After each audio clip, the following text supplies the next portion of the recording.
مٹائے کوئی عزا کی نشانیاں، کیسے مٹائے کوئی عزا کی نشانیاں، حفظ تبرکات ہے زہرا کے ہاتھ میں۔ اچھا، صفا اور مروہ شعائر اللہ میں سے، اللہ نے کہا اس کی تعظیم کرو، دل کے تقوی کی علامت ہے۔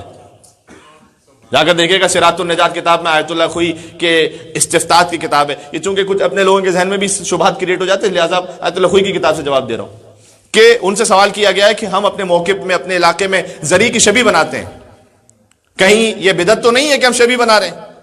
ٹھیک ہے، عجیب جواب دیا انہوں نے، کتاب صراط النجات آیت اللہ خوئی جواب دیتے ہیں کہ نہ صرف یہ کہ بدعت نہیں ہے بلکہ احترام شاعر اللہ میں سے۔ سبحان اللہ۔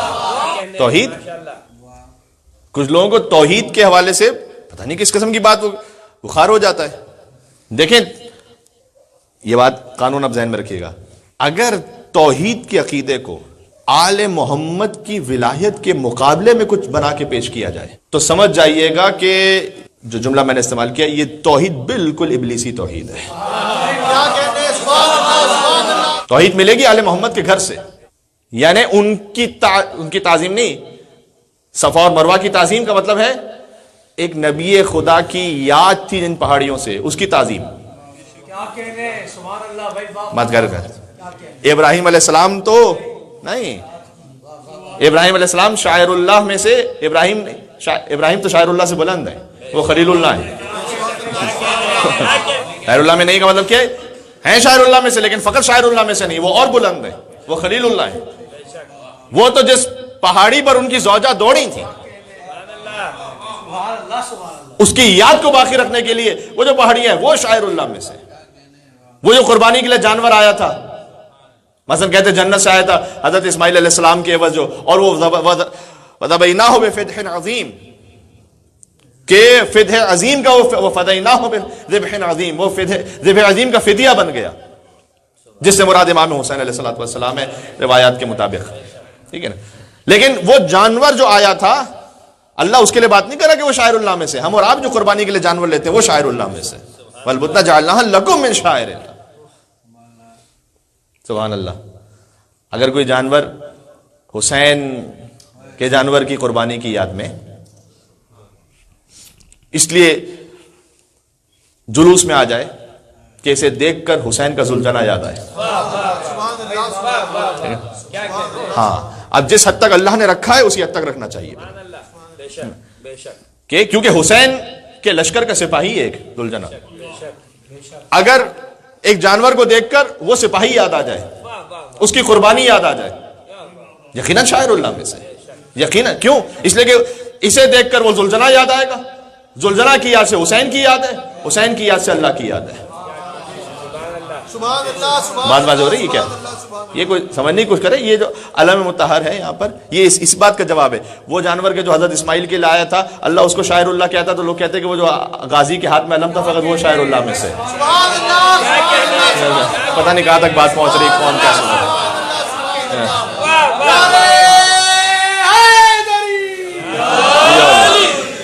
تو پھر ہر وہ شے کہ جو اس علم کی یاد دلا رہی اس کا احترام ہے، اس لیے کہ نسبت کا احترام ہے۔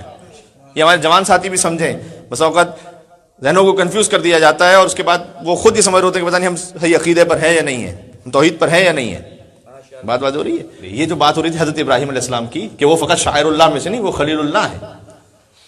اب آپ دیکھیں گا ابراہیم علیہ السلام کی قربانی اپنی تمام تر عظمتوں کے باوجود، ایک جملہ کہنا چاہ رہا ہوں اگر آپ پھر سے تھوڑا سا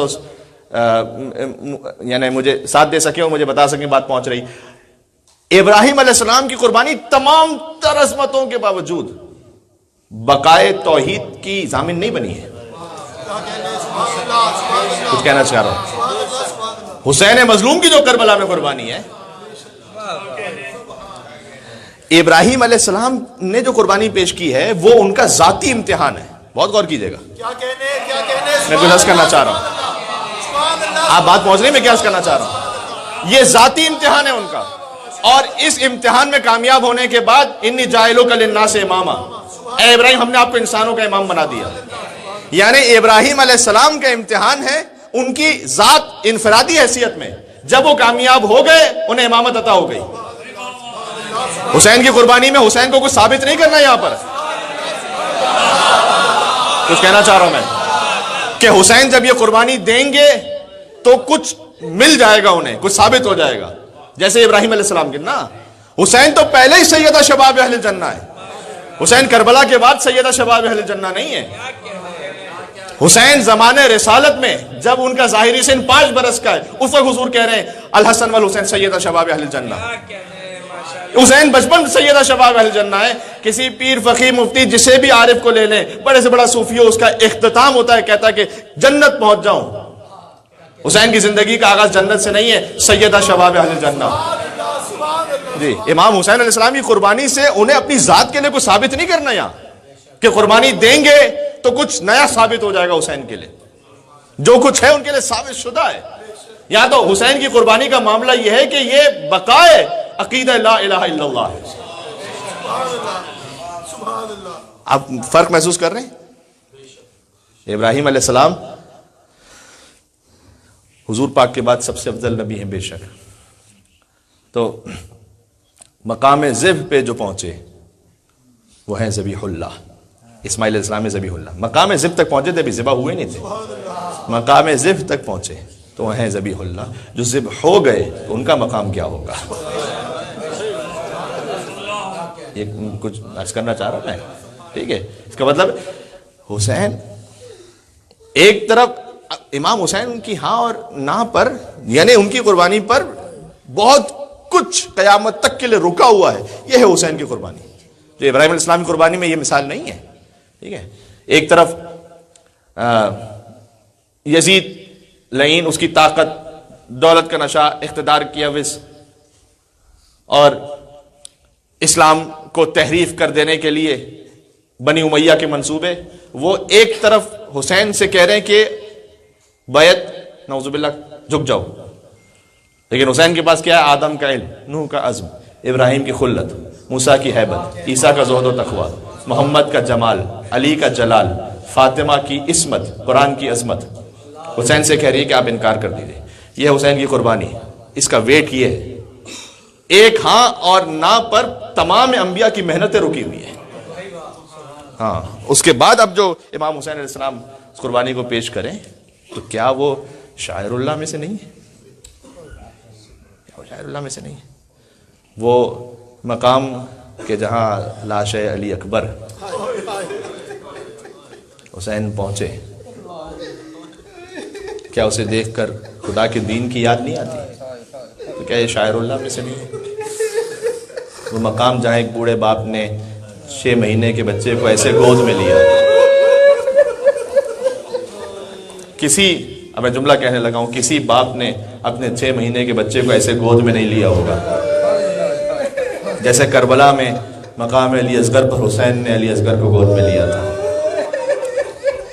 کیا اسے دیکھ کر اللہ یاد نہیں آتا؟ اس قربانی کو دیکھ کر اللہ یاد نہیں آتا؟ ٹھیک ہے، اب میں کتنی مثالیں ایسی پیش کروں. کتنے خود ہمارے یہاں پر شعراء میں کچھ ایسے ہو گئے تھے، بظاہر کہتے تھے ملحد ہو گئے، یعنی ایتھسٹ ہو گئے، لیکن ایتھسٹ ہونے کے باوجود بھی جاتے تھے مرثیہ پڑھتے تھے امام حسین علیہ السلام کا. ان سے کوئی پوچھتا تھا کہ وہ تم تو اپنے خیالات میں ملحدانہ فکر کے ہو گئے، مرثیہ کیوں پڑھے حسین کا؟ کہ بس حسین کے سجدے کو دیکھ کر یقین آ جاتا ہے کہ کوئی نہ کوئی خدا ہے. کیوں؟ اگر خدا کی حقیقت نہ ہو نعوذ باللہ من ذالک، تو کون ہوگا کہ جو اپنے 6 مہینے کے بچے کو قربان کرے گا؟ مجھے بتائیے گا کون ہوگا؟ ٹھیک ہے، کیا یہ شاعر اللہ میں سے نہیں ہے؟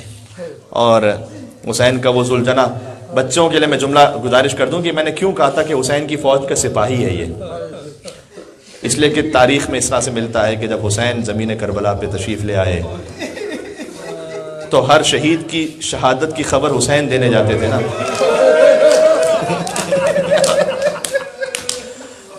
حسین آخر تھے، ان کے بعد کوئی نہ بچا تھا کہ جب حسین کی شہادت کی خبر لے کر حسین کے چھوٹے بچوں کے پاس جاتا.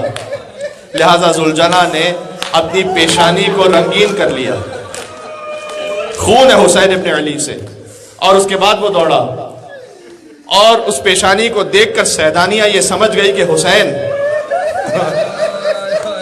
مجھے بتائیے گا کہ یہ حسین کے لشکر کا سپاہی ہے یا نہیں ہے؟ سلام ہمارا ان تمام شاعر اللہ پر